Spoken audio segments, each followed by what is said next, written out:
Hi, my name's Will. I'm an osteopath from Newcastle Sports Injury Clinic.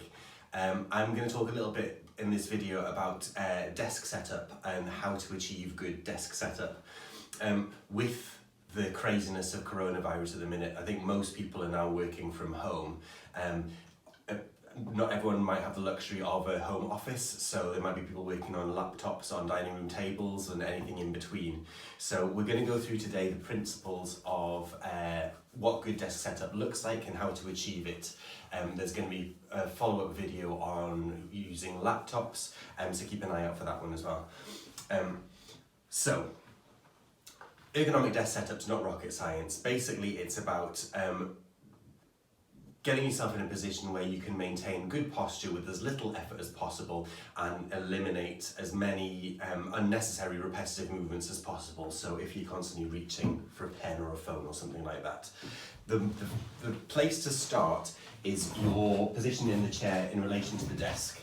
So what you're looking for is sitting in a chair which has the correct height to give you a 90-degree angle at your hips and your knees. The back rest of the chair is supporting your back, so you're in an upright position with your head stacked above the weight of your spine. Your shoulders are back and down and you've got 90 degrees at your elbows. So you can maintain this upright position. Your spine can take the forces of gravity pulling down as opposed to you having to work extra hard. If you're too high in relation to the desk, you might find that you're slouching forward onto the desk, or if your chair's too far away from the desk, and then you end up in this kind of position where you can see now my head, the weight of my head's hanging down here. All these muscles are going to have to work extra hard to hold the weight of my head up, as well as the fact that the joints in my neck are being relatively flexed forward, which isn't as easy and posture to maintain, and we don't want you ending up with neck and shoulder aches and pains as a result of this. The next common thing you see is people push back in the chair, slouching back in the chair. This isn't great for your lower back. It puts more pressure through your lumbar discs, and it also relatively flexes your head forward as well. So going back to what we're looking for, you're sitting upright with your back supported. Obviously working from home, you might not have a chair that moves up and down. The height of your chair might not be right in relation to the height of the desk, so we need to play around as best we can with that. If the desk is too low for you, you can always place something under the legs of the desk to raise it up. Obviously, bearing in mind this needs to be safe in order to do so.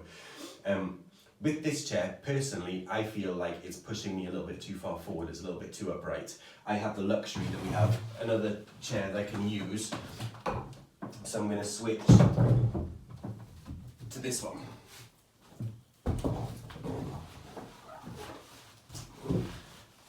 So now, in comparison, I feel like this chair is maybe a little bit too low. If you look at the angle of my elbows, it's probably a little bit beyond, a little bit short of 90 degrees. So I'm going to use a couple of cushions, simple flat cushions, to raise myself up slightly.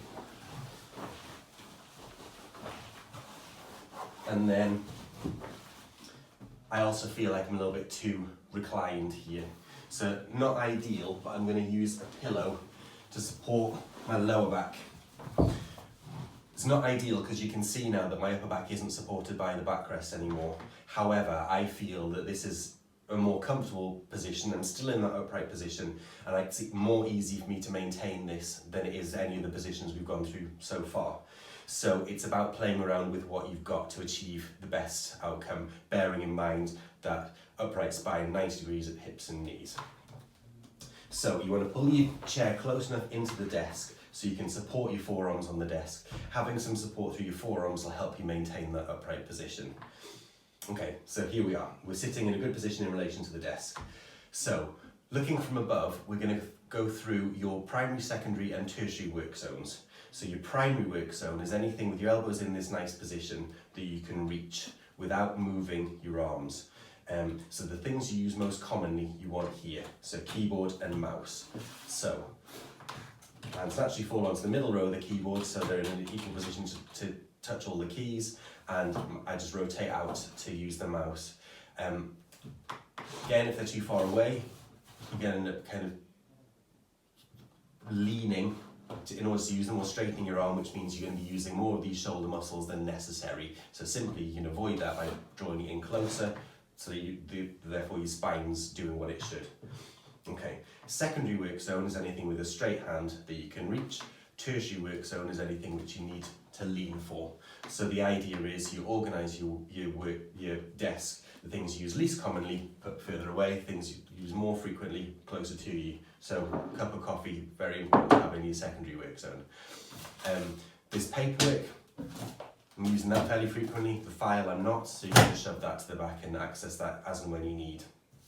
Okay, so we've got everything organised on your desk. If you can try and keep the space close to you as clutter-free as possible, that'll help you position things better. Moving on to the monitor should be a distance with a straight hand that you can roughly touch the screen. This is for a focus reason. If the monitor's too far away, you don't want to be leaning in to try and read what it says, because again, it's putting you into that position. You don't want it too close that you feel like it's a bit too claustrophobic.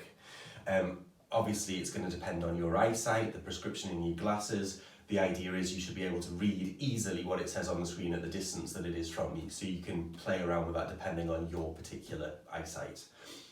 The height of the monitor depends on your typing style. So if you're looking down at the keys, you don't want the screen too high because you're going to be doing a lot of that. So the recommendation is top of the screen, eye level. If you're touch typing, you probably want the screen a little bit higher so you're not holding your neck in a flex position. So in that case, we're talking about the middle of the screen at eye level. If you do somewhere in between, somewhere in between. Okay, so we've covered the position of the keyboard, the mouse, the monitor, and any other things on your desk is organised for how often it's required. Other than that, the same rules apply than if you were in your office. We recommend that you take regular breaks from your work. Regular exercise is great as well. Take advantage of your option to leave the house once a day for walking, cycling, running.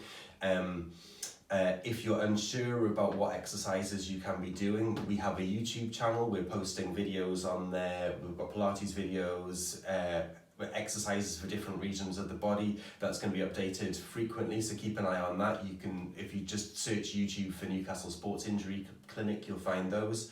We'll be posting on Facebook and Instagram and Twitter. There's going to be a follow-up video on laptop use relating to desk setup. And yeah, so obviously this has covered the basics of setup. If you've got any questions or experiencing more complicated things, we are available to do virtual desk assessments via video calling, such as Skype, WhatsApp, or Google Hangouts.